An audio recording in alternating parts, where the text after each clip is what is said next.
ओम ज्ञानतिमिरान्धस्य ज्ञानाञ्जनशलाकया चक्षुरुन्मिलितं येन तस्मै श्रीगुरवे नमः। नमो विष्णुपादाय कृष्णप्रेष्ठाय भूतले श्रीमते भक्तिवेदान्तस्वामिनिति नामिने नमस्ते सारस्वते देवे गौरवाणी प्रचारिणे निर्विशेषशून्यवादि पाश्चात्यदेशतारिणे जय श्रीकृष्ण चैतन्य प्रभु नित्यानंद श्री अद्वैत गदाधर श्रीवासादि गौरभक्तवृंद। हरे कृष्णा कृष्ण कृष्ण हरे हरे, हरे राम राम राम हरे हरे। जय जय श्री चैतन्य जय नित्यानंद जय अद्वैत चंद्र जय गौर भक्त वृंद। मुखम करोति वाचालं पंगुम लंगायते गिरिम यत्कृपातमहं वंदे श्री गुरुं दीनतारिणं परमानंद माधवं Shri चैतन्येश्वरम्। Hare Krishna, thank you so much everyone for joining. So we being discussing about Bhagavad Gita from many weeks, and after Shikshashtakam, we could not discuss much about the importance of holy name or how to increase our taste or interest towards holy name. So I thought, like, like in the morning sessions we have done the series of Kevalashtakam, but I see that many of you are not part of the morning chanting. So I thought, like, for the mutual benefit, so that by sharing about Kevalashtakam, by talking about the importance of holy name, I may appreciate the value of holy name and I may chant better. And by hearing that, you may also realize the value of holy name more and more, and you can also get benefited.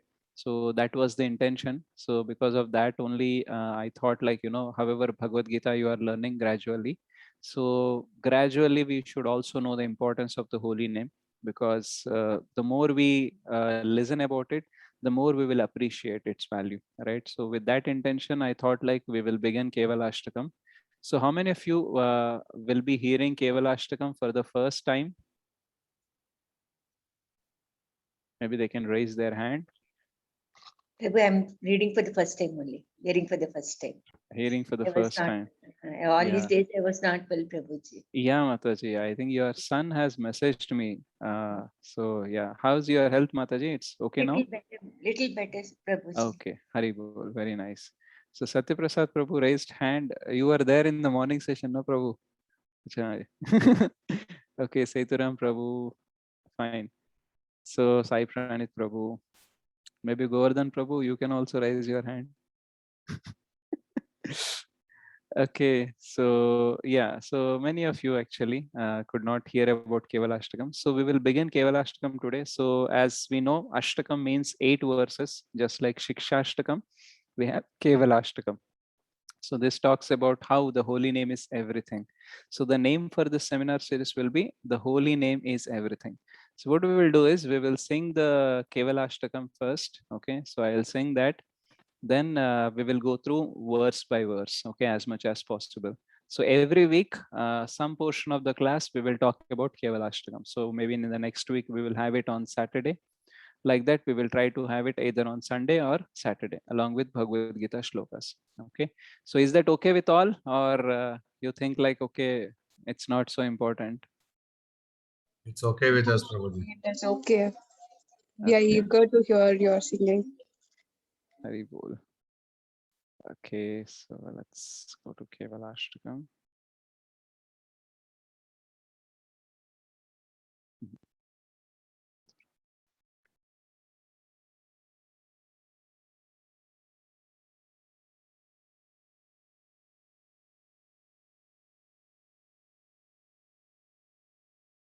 So can someone spotlight me?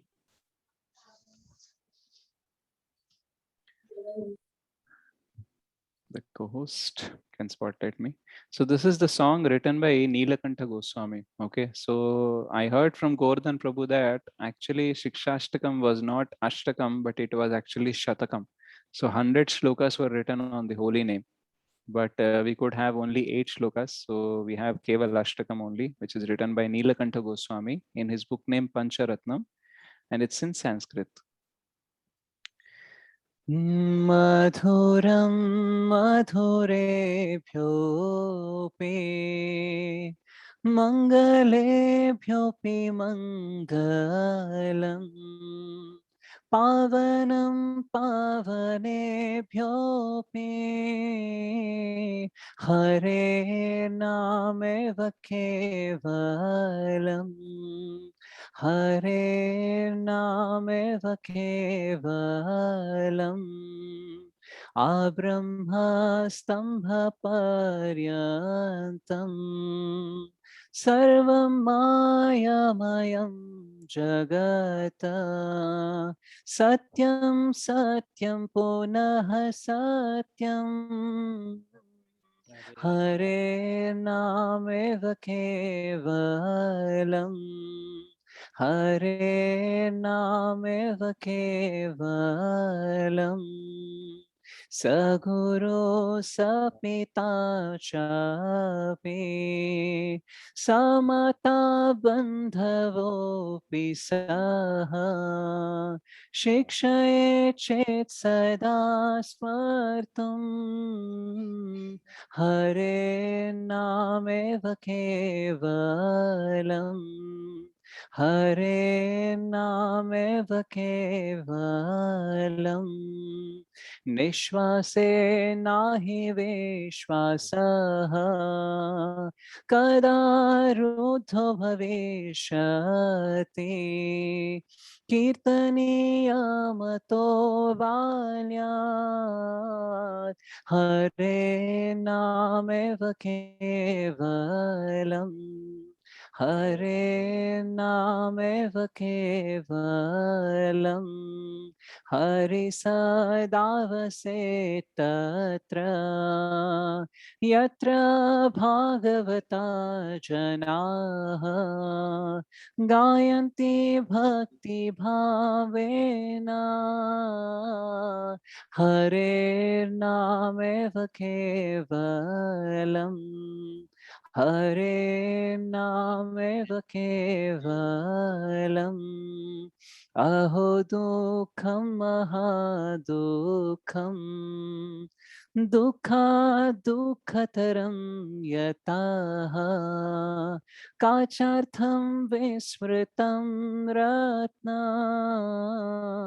हरेर्नामेव केवलम् हरेर्नामेव केवलम् दीयतां दीयतां कर्णो नियतां वचः गीयतां नित्यम् हरेर्नामेव केवलम् हरेर्नामेव केवलम् त्रीणि कृत्य जगत् सर्वम् राजते सकलोपरि चिदानन्दमयं शुद्धम् हरेर्नामेव केवलम् हरेर्नामेव केवलम् हरे Krishna Krishna Krishna Hare Hare Hare Ram Ram Ram Hare Hare Shri Kevalashtakam ki jai. So this We is bold the Prabhuji. We bold Prabhuji. Hare Krishna. Hare Krishna Mataji. Thank you so much. So this seminar name, as I told, will be The Holy Name is Everything. So before I go ahead, I would like to have a confession that just because I am talking about Holy Name is Everything, it doesn't mean that I have realized that value. So Holy Name is everything, but I am yet very far from realizing this truth. So by speaking, maybe I can appreciate the Holy Name more. That is the hope. Okay, so sometimes, in bhakti, it is not that we will only speak about what we have achieved, but we will also speak about what we aspire to achieve. Right. So today, what we are beginning this Kevalashtakam, that this has to have an intention. Ki today I do not have much taste. I do not realize the value of the holy name. But by speaking about it, by hearing about it, by reading about it, by practicing chanting every day, I may be able to realize the value. later at least. So with that intention, we have to begin this, and I have that intention, and I hope that you should also should have that. So generally, when we talk about advertisement, okay, so in the advertisement, we generally don't see the price of the product first. Okay, so no one advertises by telling the price first. What they do, they actually talk about the features of the product, how it is useful, how it is better, how it is wonderful. So like that they tell, and after that they will tell the price of the product. Okay, so in this material world, normally if someone tells the price first, it is very difficult to appreciate the product later. Okay, so we can appreciate the product first, then we can go to the price. That's how we take a commitment. Okay, the price may seem high, but still there are so many benefits, so we can go for it. So like that the things works. So similarly, if you go to someone and say that, if you want to be Krishna conscious, you have to start chanting for 2 hours, 16 rounds every day you have to chant. If we tell this the thing on the first day to someone, do you think he will be interested to join Krishna consciousness? Yes, no, maybe. No, Prabhuji. No, Prabhuji. Okay. No, Prabhu. So generally, when we ask people to meditate for 5 minutes or do some introspection for 10 minutes, they are not able to do it. Now you are talking about repeating one mantra for 1728 times, that is 16 into 108, then definitely it looks like a bigger price. So people will not be able to take up that. So for them, this will become a demotivating factor for taking up the Krishna consciousness. So what they have to do, they have to come gradually. First, they have to understand the value of the holy name, what it can does to them, right? Just like when we advertise, we talk about how the product is useful, helpful, wonderful. So similarly, when they know about the glories of the holy name, so slightly they will start from one round and they gradually go to 16 rounds. So it's a process. So for us, we are almost in the devotion from some time. We've been hearing these classes. So definitely we don't reject Krishna consciousness because we have to spend 2 hours on chanting. Okay. But our rejection or our thinking of price is in a different way. So what we are doing is, like, some of us are already chanting 16 rounds. So for us, the biggest price is not spending 2 hours, but our biggest price is being conscious of the holy name while chanting. So our focus is not like, okay, I have decided that I'll spend 1.5 hour, 2 hours to chant 16 rounds. For that, we have convinced, but we are not yet convinced that while chanting, I will be only chanting. Because while chanting, we think of so many other things, so many temptations will come, mind will wander here and there. Mind will start giving every excuse so that we cannot think of Krishna, right? So for us, the price will be to be conscious while chanting, to be attentive while chanting. So Prabhupada has not only told that, you have to chant 16 rounds. Prabhupada told you have to chant 16 rounds as attentive as possible, right? So for us, we have accepted that, okay, I'll spend time. But during the spending time, we are not so conscious about what we are doing, right? We are conscious about 100 other things. So for us, the price is not that we have to spend time, but our price is like, oh, already I'm spending 2 hours, and in that also I have to be attentive. So this looks like very big price. Let us say if someone is going for the gym, okay, and he decided that for every half an hour, every day, half an hour, I'll go to the gym, okay, and he started going there. But he finds the activities in the gym are very like, body is aching. If I lift this weight and all, I have to do, lot of struggle to that. So what I'll do is, rather than I doing the lifting of the weights, what I will do, I'll just move my hands. Okay. So imagine you are going to gym, you are not lifting the weights, you are just moving hands, you are just doing the movement. What will happen? How much benefit you will get it? Yes. We will just get to know the names of the instruments, Prabhuji. That's the Yeah. maximum So benefit. no, nothing gonna happen, right? And even like this, how long we will pretend?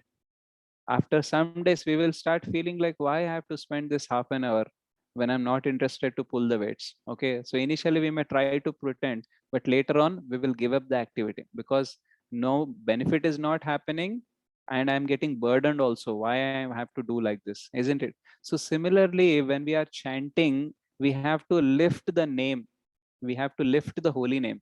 But when our tongue is chanting, our mind is wandering, what is happening? we are doing the same activity. We are going to the gym, but we are not lifting the weights. That is why, just like when you don't lift the weights because it pains and our muscles will not grow, similarly, when we don't lift the holy name while we are chanting, our spiritual muscle will not grow, right? So what happens is, in the chanting is a process where we invoke Krishna's presence into our consciousness. So it is the way of a way for us to connect to Krishna. And when we connect to Krishna, what will happen? Our consciousness will expand, and then only we will start seeing the results, right?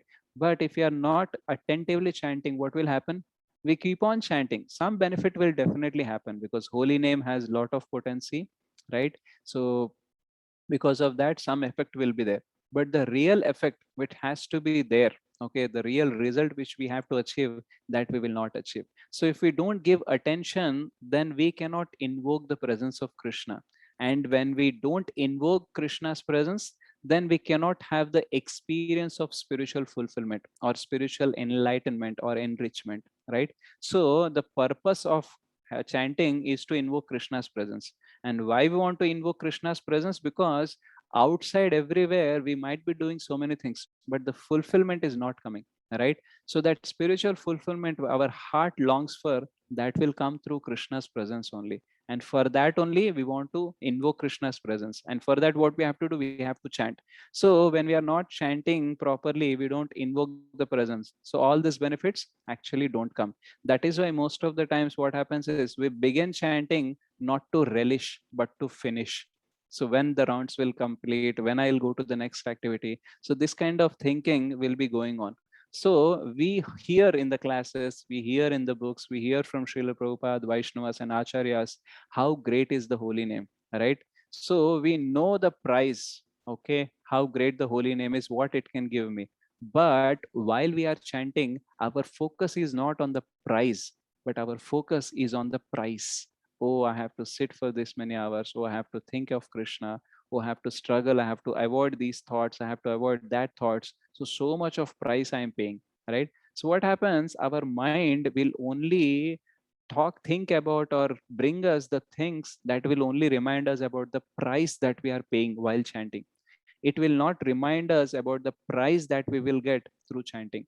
So when we hear the glories of the holy name in these classes or wherever we read about them, what will happen? There is a probability that we will get reminded about the price, not only about the price. So just like a person, like Srila Rupa Goswami says, that when a person is suffering with jaundice, okay, so the cure for jaundice is that he has to drink sugarcane juice.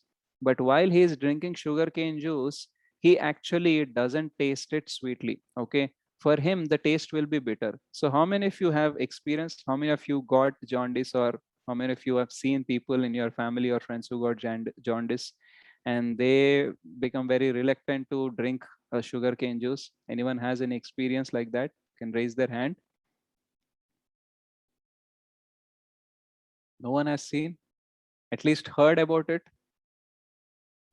Yes, Prabhuji, heard about it. Prabhuji. Heard about it. Okay. So, the problem with that person is, he doesn't have the sweet taste. Okay. He tasted bitter. Okay. He experienced the bitterness while he is drinking the sugarcane, but still he will drink it. You know why? First is he want to cure himself. Second is he knows that sugarcane juice is sweet. Okay, because when he was not having jaundice, when he drank the sugarcane juice, he has experienced the sweetness of that sugarcane juice. So he's clearly aware that because of this disease, I am not able to taste, but I know that this sugarcane juice is tastier because he has experienced it. But for us, the problem is that we have never experienced the taste of the holy name, right? That is why it becomes a bigger struggle for us. So for the person who is struggling with the jaundice, at least he has a previous experience of tasting that sugarcane juice as sweet. But when we talk about holy name, we only heard about it. Okay, we have not experienced about it. For millions and billions of lifetimes, we being away from the devotion, we being away from the holy name. So we have no memory or no experience about the sweetness of the holy name. That is why this is the first shloka for Kevalashtakam, which declares the sweetness of the text. So the sweetness of the holy name. So if we see the text of the first verse in the Kevalashtakam, it says, Madhuram madhurebhyopi mangalebhyopi mangalam pavanam pavanebhyopi harer namaiva kevalam. So what the translation says, more sweet than all other sweet things, more auspicious than all other auspicious things, the greatest purifier of all purifying things, the holy name of Sri Hari alone is everything. So here two words are there, Eva and Kevala. So Eva means certainly and Kevala means only. So this verse actually not telling little bit about the holy name. It is clearly declaring that, it is certainly, okay, for sure, and only. Harer Nama Eva Kevalam. So if we understand that how this is Madhuram Madhurabhyopi, Mangalebhyopi Mangalam, Pavanam Pavanebhyopi, how holy name is everything, then our appreciation for this holy name will actually increase. So in one of the verse of Rupa Goswami, he says to Chaitanya Mahaprabhu that Tunde Tandavani Ratim Vitanute Tundavali Labdhaye Karna Krodha Kadambini Ghattayate Karnar Budhebhyah Spruham Chetah Prangana Sangini Vijayate Sarvendriyanam Kritim No Jane Janita Kiyadbhir Amritaiha Krishneti Varnadvai. So what is there in these two syllables of Krishna? I don't know how much nectar the two syllables Krishna have produced. When the holy name of Krishna is chanted, it appears to dance within the mouth. We then desire many, many mouths. When that name enters the holes of the ears, we desire many millions of ears. And when the holy name dances in the courtyard of the heart, it conquers the activities of the mind, and therefore all the senses become inert. So Tunde Tandavani in this verse, Rupa Goswami is telling that, I want to have millions of ears and thousands of mouths. Okay. So it's wonderful that imagine that we also love some sweets. Okay. Maybe it is gulab jamun or rasgulla, or each one of us have our own favorite sweets. But when we are eating our favorite sweet, okay, so we eat one, we eat two, we eat three, but we may have a desire that I want to eat as much as possible, but we can never think that, to eat this sweet I want thousands of tongues. Okay, who can imagine, whose mind can imagine that they want to have 1,000 tongues to taste the same thing? But here Rupa Goswami is telling that I want to have thousands of mouth, millions of ears to repeat and hear the same name, the two syllables Krishna. So this is the longing of the pure devotees for the Krishna's name, because they have the taste. So whenever you go to meet any sannyasi and you ask them what is their favorite sweet, so they will say the holy name is their favorite sweet, because the holy name actually Pratipadam Purnamrita Aswadanam, so nectarian that at every step you will actually increase the taste of the nectar. So you will feel like not to give up it. That is why when we see the pure devotees, they don't live any moment without remembering Krishna or without chanting his holy name. Why? Because they have the taste. So what bhakti does is actually it spiritualizes our whole being. Our mind, our heart, our intelligence all get dovetailed to Krishna. So because of that, what will happen? We will start experiencing the taste. In the Kulashekar Maharaj Mukunda Mala Stotra, in the text 26, he also says a similar verse like this. He says, Tatvam Brovanani Param Parastan Madhuksharanti Va Madhuvahini Pravrartaya Pranjalir Asmi Jihve Namani Narayana Gocharani. So what it says that, my dear tongue, I stand before you with joined palms and beg you to recite the names of Lord Narayana. These names describing the supreme absolute truth bring great pleasure as if exuding honey.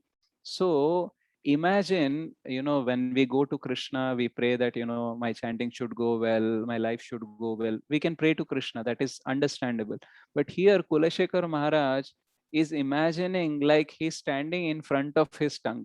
Okay, so can you imagine you standing in front of your tongue?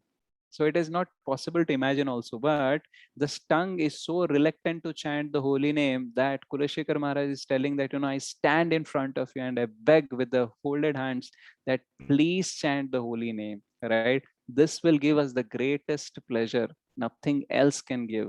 And this way only we can actually realize the supreme absolute truth.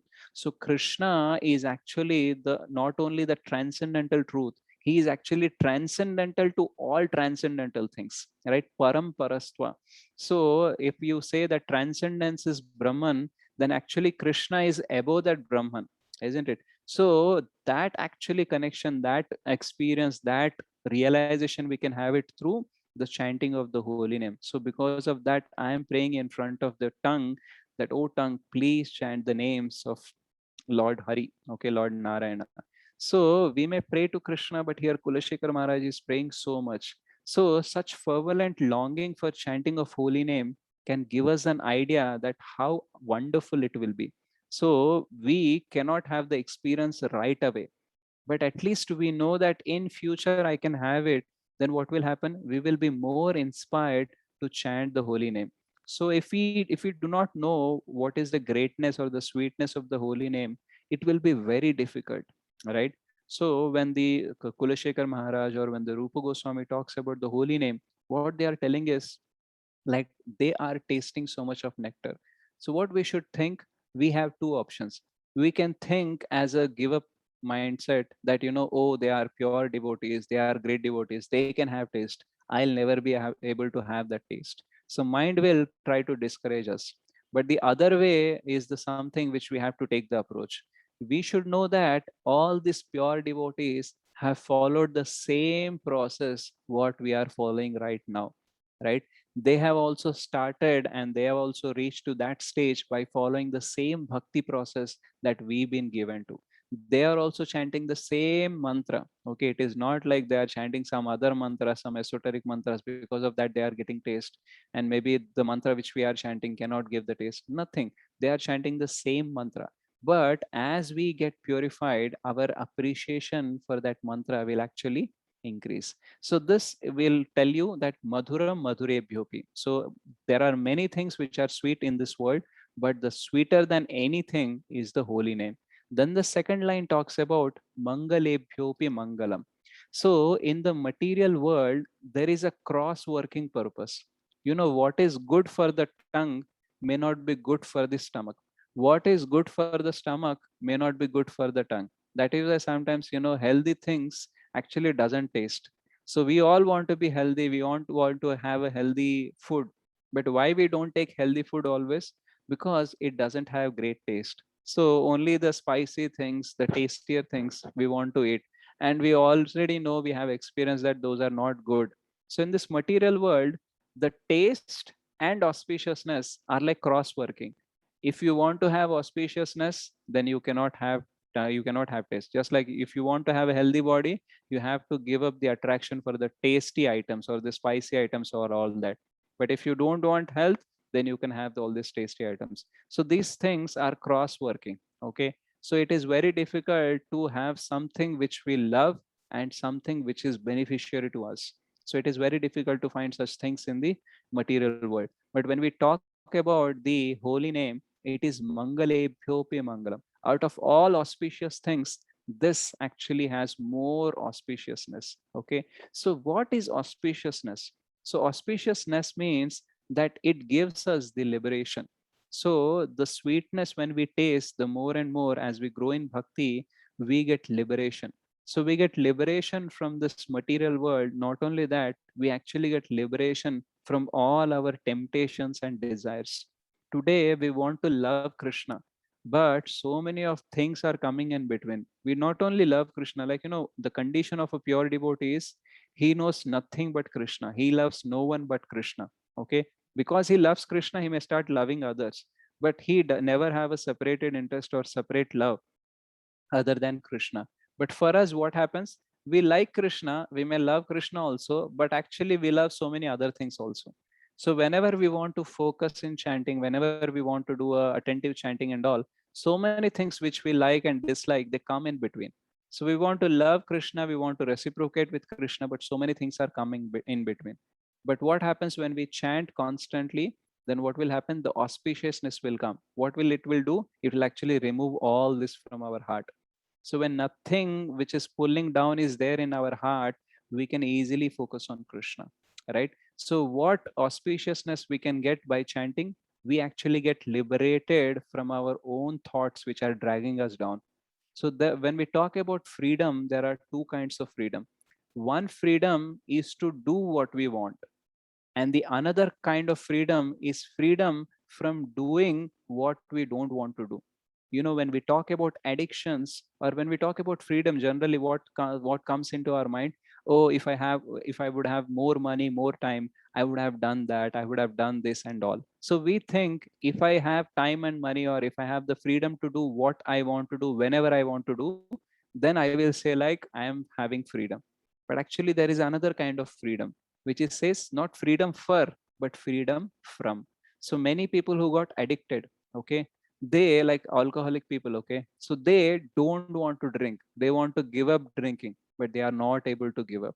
So earlier they started drinking for their pleasure, but now they drink because they cannot stay without drinking, right? So what is happening now? They earlier they started with the freedom that I want to do whatever I want to do, okay, but now they are just so caught up with their habits and their impressions that they want to get free from it, but those habits are caught them, right? So what holy name does? Holy name actually gives us the liberation from all the things that are actually caught us in this material world. So what is the greatest auspiciousness is that the liberation to love Krishna. So that actually comes when we chant the holy name. So when we talk about the freedom, we should not only think about that freedom for doing something, but actually freedom from doing something.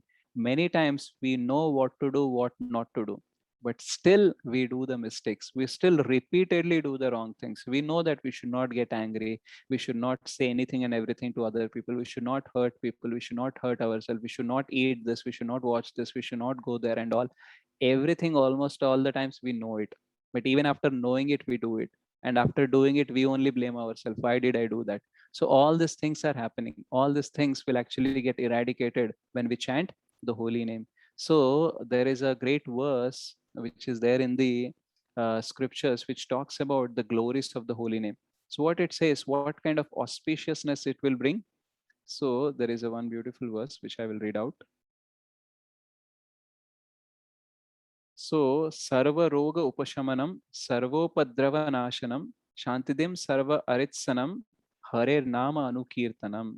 So chanting the holy name of the Supreme Lord heals all diseases, ends all troubles, and subdues all disasters. So this is there in Brihad Vishnu Purana. So apart from that also there are shlokas where Sankirtayanto Bhagavanantaha Shrutanubhavo Vyasanam hi pumsam Pravishya chittam vidhunoti ashesham yatha tamorkuko bhram ivativatah. When a living entity chants about the infinite supreme personality of Godhead or hears about his prowess, the Lord enters their heart and cleanses away their misfortune, just as the sun dispels the darkness or as a powerful wind scatters the clouds. So today we have lot of dirt inside us. That is why we want Cheto Darpana Marjana, right? Lot of inauspiciousness, lot of negative thinking, lot many things are there which are not conducive for our growth. And because of that, we have this Bhava Mahadavagni. So many desires are burning us. So what we have to do? We have to chant this holy name. So whatever misfortune, inauspiciousness that is there in our consciousness, our heart, in our life, that will actually get driven away from it. So holy name is actually everything. When we say generically that holy name is everything, we may not be able to appreciate the value, right? But we have to know that how it is auspicious, how it is sweet, and how it is driving away all the misfortune. When we know more into details, then what will happen? We will be willing to know, and we will be willing to be attentive while our chanting. So then the third line says Pavanam Pavanebhyopi. So Mangalam comes from Pavanam. Pavanam means purification. Now we don't have sweetness because we don't have purification. Just like when the person is deceased, he is not pure. He has lot of bacteria or something, some kind of viruses which are actually making him unhealthy. And because of that, what will happen? You can imagine, like when we are not healthy, when we are sick, even the things which we like, which are favorites, they don't seem attractive. You know, कुछ खाने का मन नहीं करता है, कुछ पीने का मन नहीं करता है, कुछ सोने का मन नहीं कर सुनने का मन नहीं करता है. So most of the things which are favorite for us, those things are also will not be interested to do, because we are diseased, no? So we are not in a proper mood, in a physically or mentally also. So similarly, this is called as impure condition. So because of our impure condition, nothing gives us the sweetness. Like this holy name is very sweet, but still it is not giving us the sweetness. So when we have the purification, what will happen? Purification in one sense means that we start focusing on the pure things. Now what is happening? We have lot of focus on impure things. What impure things? It is not which is grossly impure, okay, but which are subtly impure also. All our material desires are actually that those things which are impure, right? When we become greedy, when we become lusty, when we have anger, all of things are impure, and we are constantly thinking about them, we are getting indulged into them. So because of that, what will happen? The purification is not happening. So when we become pure, as we become pure, we start thinking about the pure things only, not the impure things. Okay, what is pure? So Krishna Bhakti is pure, serving the devotees is pure. So we'll thinking about more about what is pure, and we'll try to indulge into pure activities. So also one of the definition of purification is that our definition for happiness is changing. Today we may think, if I achieve this, if I get this, I will be happy. So that is the definition of our happiness. But gradually when we get purified, we will not have material ambitions. We will have ambitions, but it means not so much that achieving those ambitions, because happiness is only there, right? This we will discuss more in the second verse. So what will happen? We will think more about finding our happiness in the spiritual things. So as we become more and more pure, we will start giving up the things, or finding happiness in the material things, and we'll start finding happiness in the spiritual things. And holy name is so pure and is also purifying. So in this world there can be things which can be pure, but they may not give us the purification. Let us say if you have pure gold in your hand, okay, do you think that pure gold will purify you? Yes, no, maybe? No, right? If you have a pure diamond or a pure silver or something pure ghee, okay, nothing actually purifies us, right? But holy name is not only pure, but it is actually purifying, right? So we have so many things to purify us. Even in the Krishna consciousness, we have like scriptures where we read them, we actually get purification. We have dham yatras where we go there and we get purification. We hear about the classes, Krishna Katha, we also get the purification. We go in front of the deities, we also get the purification. So in Krishna consciousness also, there are many ways to get purified, right?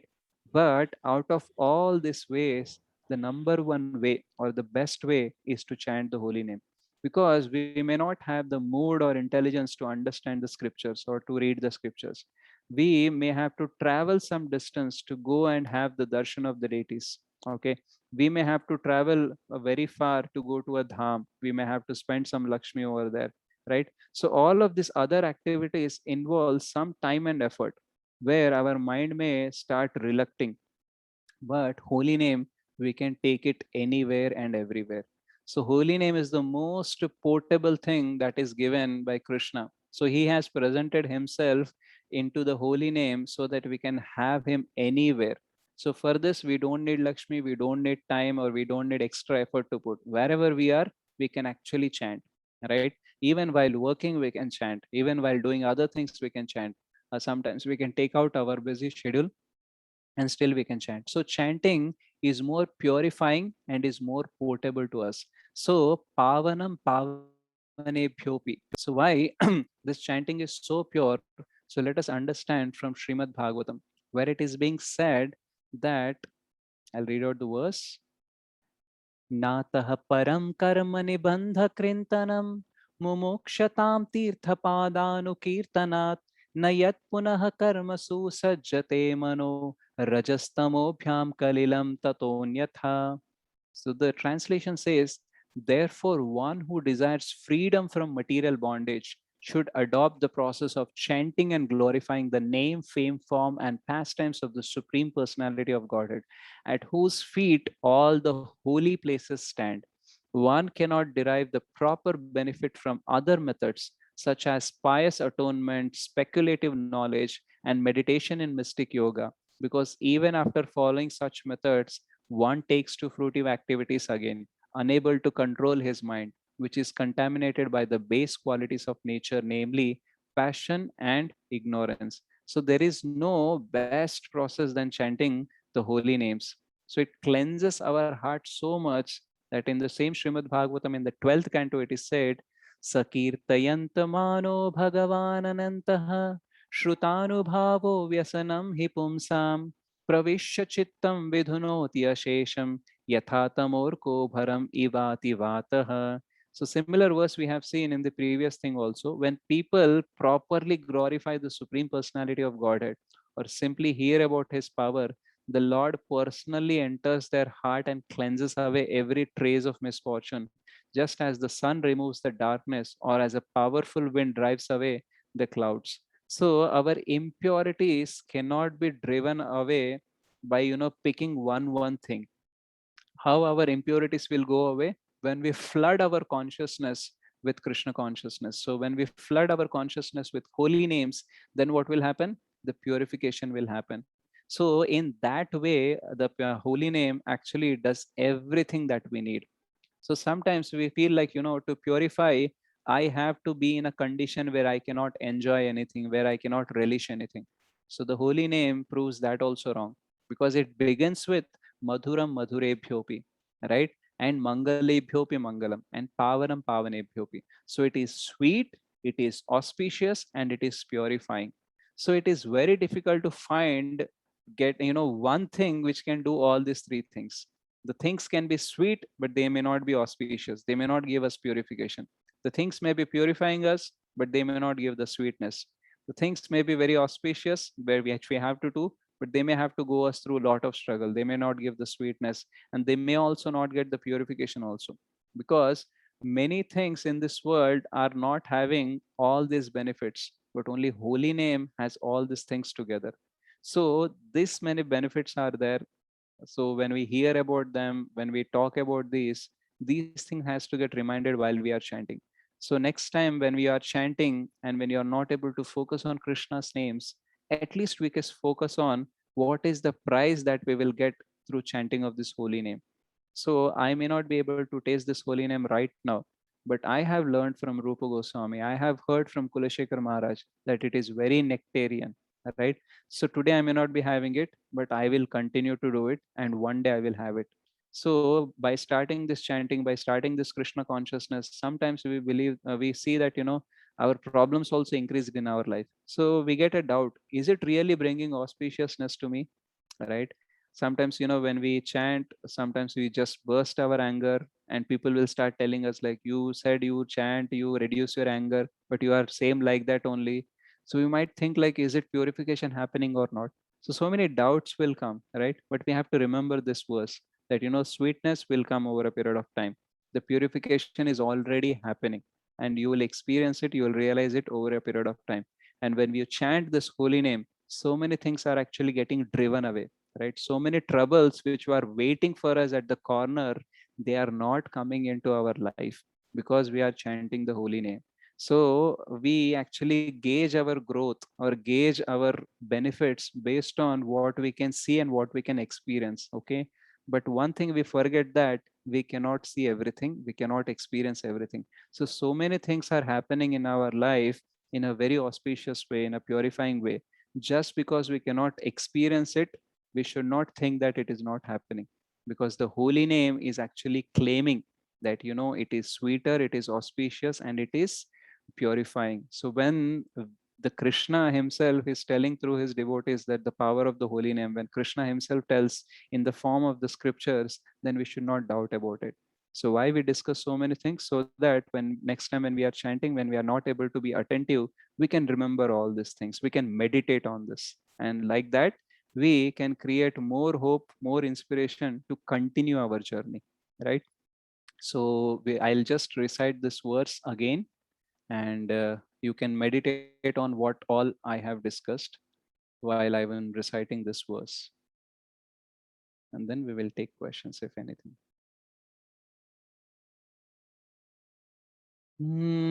Madhuram madhurebhyopi mangalebhyopi mangalam pavanam pavanebhyopi harirnameva kevalam harirnameva kevalam.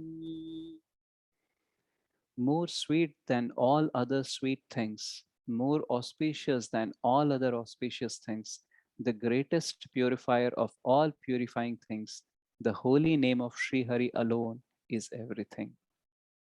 Thank you so much. Hare Krishna.